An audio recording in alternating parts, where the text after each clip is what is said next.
Pernah tak awak terfikir kenapa lepas umur 27 badan kita tiba-tiba ambil masa yang sangat lama untuk pulih?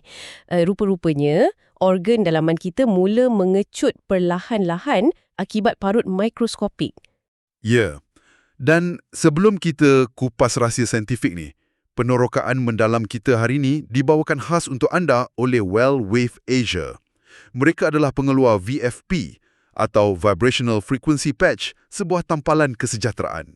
Betul tu. Tampalan VFP ni direka berdasarkan frekuensi Dr. Raif dan pakar-pakar awal yang lain. Ia bantu menyokong keseimbangan frekuensi badan kita secara semula jadi, tanpa sebarang bahan kimia. Sangat mudah dan ringkas.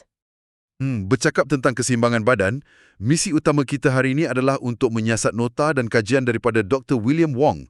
Beliau adalah seorang pakar naturopati dengan pengalaman lebih 45 tahun. Tapi satu kenyataan awal untuk anda yang sedang mendengar. Sumber yang kita bincangkan hari ini ada pandangan perubatan alternatif yang sangat kuat. Ada kritikan pedas terhadap perubatan arus perdana. Ya, dan matlamat kita di sini bukan nak sokong atau tolak mana-mana pihak. Kita cuma nak jadi penyiasat yang objektif. Kita nak faham logik di sebalik idea-idea radikal ni. Tepat sekali. Okey, untuk mula, saya nak bawa awak bayangkan satu situasi. Bayangkan anda berdiri dalam sebuah makmal anatomi. Sejuk, terang dan senyap. Okey, makmal anatomi, boleh bayangkan suasana tu. Di depan anda ada dua buah meja kululi. Atas meja pertama, ada organ dalaman seorang remaja yang baru berumur 18 tahun. Kalau disentuh, teksturnya anjal, pejal, macam jeli segar yang baru disejukkan. Wow, jeli segar. Sempurnalah kiranya.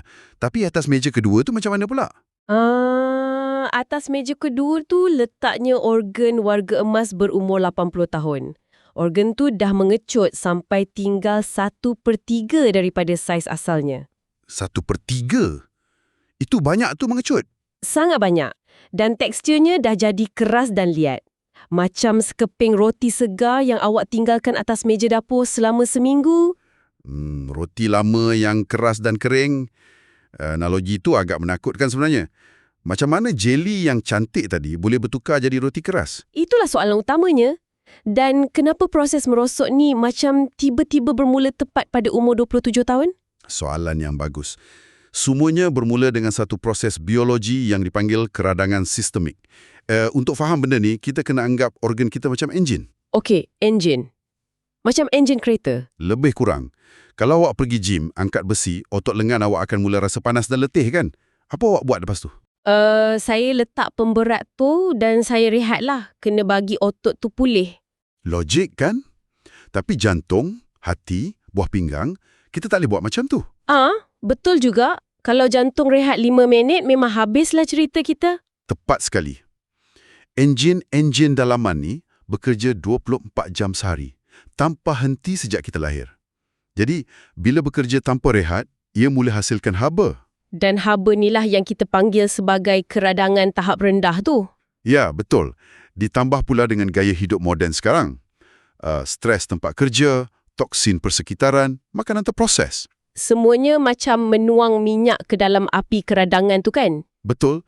Tapi masalah sebenar bermula bila badan kita bertindak balas terhadap keradangan ni. Badan kita sebenarnya jadi keliru. Keliru macam mana tu? Bukankah sistem imun kita sangat pintar? Pintar. Tapi dalam kes ni, sistem imun anggap keradangan dalaman tu macam satu luka fizikal yang sedang berdarah. Oh, saya faham. Jadi untuk selamatkan keadaan, tubuh mula bina tisu parut dekat kawasan tu? Ya, proses ni dipanggil fibrosis. Badan kita secara literal membina lapisan demi lapisan jaringan parut dari dalam. Nanti sekejap. Biar saya fikir logik sikit. Tisu parut tu bukan benda yang bagus.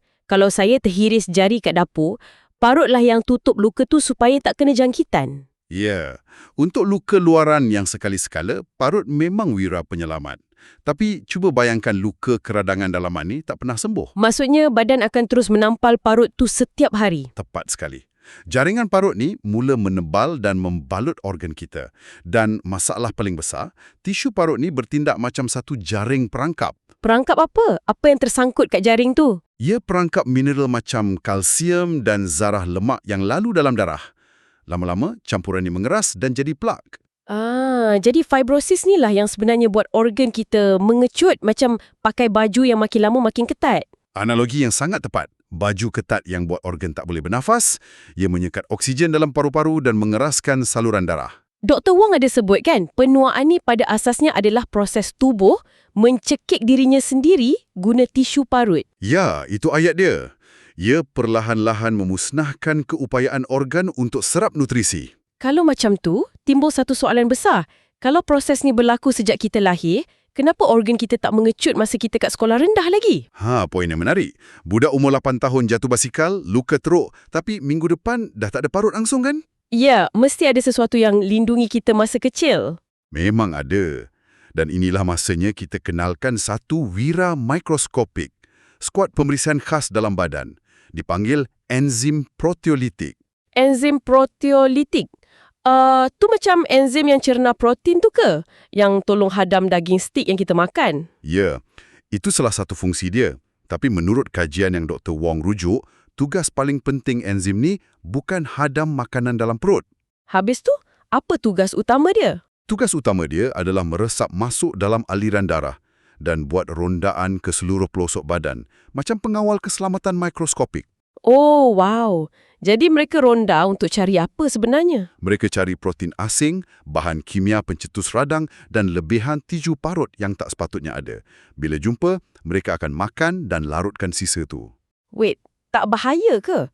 Macam mana mereka tahu nak bezakan sel rosak dengan sel organ yang sihat? Takut tertelan sel sihat pula. Jangan risau, enzim ni pakai sistem yang sangat spesifik. Sel sihat ada satu tanda pengenalan, macam kad ID lah.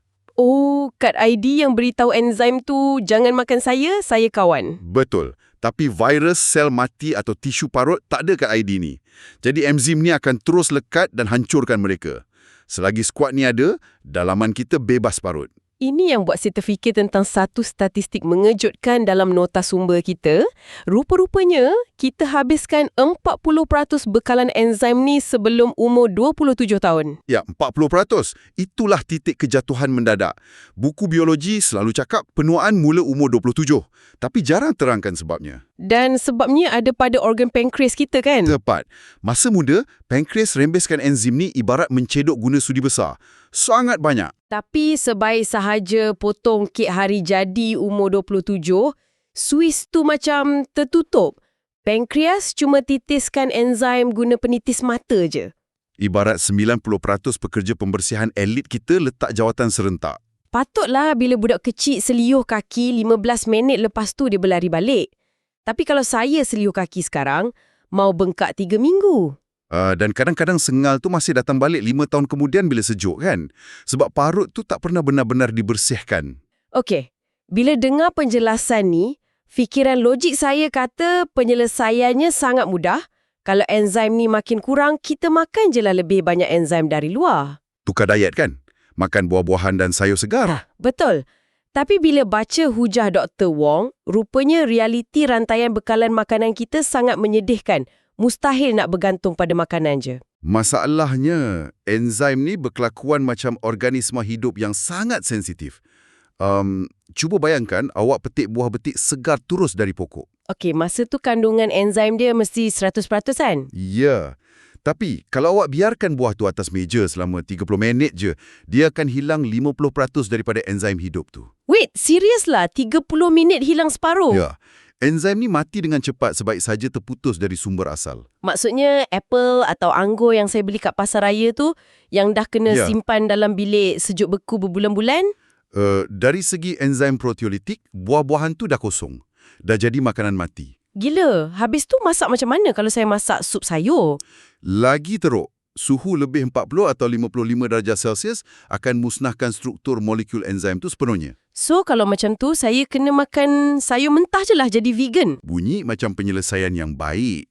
Tapi manusia ada satu masalah evolusi. Tumbuhan ada dinding sel yang sangat keras, diperbuat daripada selulosa. Oh, saya ingat dari kelas sains. Dinding selulosa tu susah nak pecah. Betul. Haiwan macam lembu hasilkan satu enzim khas dipanggil selulos untuk pecahkan dinding tu. Tapi manusia, Kita tak hasilkan selulose? jadinya, bila saya kunyah brokoli mentah, perut saya tak boleh pecahkan dinding sel tu 100%. Ya, nutrisi tu terkunci di dalam. Melainkan awak masak atau kisar hancur sayur tu. Tapi kalau saya masak, saya bunuh pula enzim dia. Ini memang satu dilema yang tak ada jalan keluar. Memang keliru dibuatnya. Sebab tu ramai beralih pada suplemen. Ya, farmasi ada jual macam-macam. Pil zinc, pil vitamin. Boleh ke selesai masalah kalau saya telan je pil zinc hari-hari? Kat sinilah Dr. Wong sangat lantang mengkritik industri suplemen moden. Label kat botol tu kadang-kadang agak mengelirukan. Mengelirukan macam mana? Kalau dia tulis zinc, zinc lah kan? Tak semudah tu. Mineral macam zinc sangat tidak stabil kalau dia berdiri sendiri. Jadi pengilang akan ikat dia secara kimia dengan bahan lain. Proses ni dipanggil chelated. Okey, diikat dengan bahan lain supaya pil tu stabil dalam botol. Ya, contohnya botol tulis 30 mg zinc citrat. Hakikatnya, sebahagian besar daripada berat tu hanyalah asid sitrik sebagai ejen pengikat. Jadi daripada 30 mg tu, berapa banyak je zinc yang betul-betul saya dapat? Mungkin cuma sekitar 4.5 mg mineral zinc elemen sebenar. Wait, 4.5 je? Beza tu jauh sangat kot. Dan cabaran tu belum tamat. Untuk pisahkan asid sitrik dan zinc tu dalam perut, badan kita perlukan asid hidroklorik yang sangat kuat. Langsung tak diserap. Malangnya, ya. Begitu juga dengan suplemen enzim. Kalau tak disalut dengan pelindung khas, asid perut akan hancurkan enzim tu sebelum ia sempat masuk ke usus. Wow. Jadi, mari kita cantumkan semua maklumat ni. Enjin organ kita sentiasa panas dan berparut. Skuad pembersihan kita pula letak jawatan lepas umur 27. Ya, makanan kita kosong enzim, suplemen pula susah diserap. Semua ini buka jalan untuk keradangan bermaharajalela. Dan ini bawa kita kepada satu teori Dr. Wong yang sangat kontroversi. Benda ni betul-betul melawan asas perubatan moden tentang kolesterol. Musuh nombor satu dunia, kolesterol. Selama berpuluh tahun, kita diajar kolesterol yang sumbatkan saluran darah dan sebabkan serangan jantung. Tapi Dr. Wong cakap tu naratif yang salah. Ya, dia tolak naratif itu sepenuhnya. Dia bagi contoh atlet maraton elit. Orang yang tak ada lemak badan, kolesterol rendah, tapi tiba-tiba rebah kena serangan jantung. Pelik kan kalau saluran darah dia bersih, kenapa jantung dia berhenti? Dr. Wang berhujah, dalang sebenar adalah keradangan dan parut fibrosis, bukan kolesterol. Bila saluran darah meradang sebab stres, dinding dia mula retak. Dan sebab kita dah tak ada enzim pembersih yang cukup, keradangan tu merebak. Tepat. Jadi badan terpaksa bertindak. Hati kita hasilkan kolesterol dan hantar ke kawasan retak tu sebagai plaster penampal sementara. Supaya saluran darah tu tak pecah dan pendarahan berlaku. Ya, kolesterol tu cuma penampal. Dr. Wang bagi satu analogi yang sangat bijak. Salahkan kolesterol tu ibarat salahkan anggota bomba sebab wujud kat tempat kebakaran. Oh, wow. Analogi tu sangat padu. Anggota bomba ada kat situ untuk padamkan api keradangan. Tapi doktor bedah nampak banyak kolesterol, diorang terus salahkan kolesterol tu. Bila kita paksa buang kolesterol, kita buang plaster pelindung tanpa rawat luka asal. Ini buatkan kita faham kenapa dia sangat skeptikal dengan ubat statin kan? Sangat skeptikal. Dan kita nak ingatkan, kita sekadar bincang sumber ni secara objektif. Tapi kritikan dia terhadap statin ni memang tajam. Ya, dia mendakwa statin ni bukan je salah sasaran, tapi bawa kesan sampingan yang sangat ngeri. Statin ni sekat enzim dalam hati yang hasilkan kolesterol. Tapi masalahnya, laluan enzim tu juga penting untuk hasilkan benda yang otot kita perlukan. Maksudnya, bila sekat kolesterol, otot kita pun tak dapat makanan. Betul. Pesakit boleh kena kerosakan saraf bawah. Dan yang paling ekstrim, satu sindrom yang dipanggil rhabdomyolysis. Rhabdomyolysis? Bunyi nama tu pun dah menakutkan. Apa benda tu sebenarnya? Secara ringkasnya, sel-sel otot rangka mula terurai.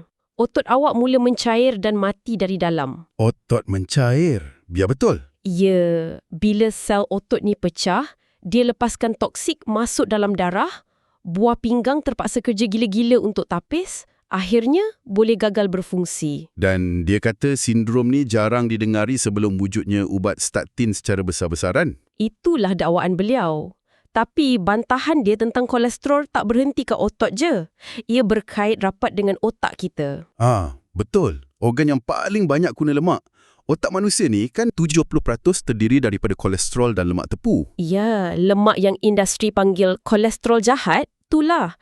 otak perlukan lemak tu untuk cipta memori dan pastikan saras berhubung. Jadi, kalau kempen kesihatan paksa kita buang lemak tepu dan makan ubat turunkan kolesterol, kita sebenarnya buat apa ke otak kita? Dr. Wong kata kita secara literal sedang melaparkan otak kita sendiri. Kita halang otak dapat bahan binaan asas dia. Ya, dia mengaitkan fobia lemak ni dengan peningkatan luar biasa kes demensia dan Alzheimer zaman sekarang.